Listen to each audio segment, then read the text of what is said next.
আজকে যে সরকার ক্ষমতা আছে, এই সরকার জানেন, জানেন বাংলাদেশে এত হত্যাযজ্ঞ, এত খুন, এত মামলা, এত হামলা, শুধুমাত্র বিএনপির বিরুদ্ধে 60 লক্ষ মামলা হয়েছে।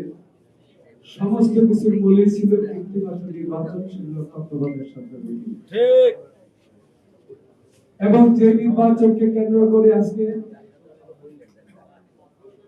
এই জুলাই বিপ্লবের পরে, অর্থাৎ জুলাই বিপ্লব কারো একক, কারো গোষ্ঠী জ্ঞাতি, কারো বা কোন সংগঠনের একক কোনো বিষয় নয়। ঠিক।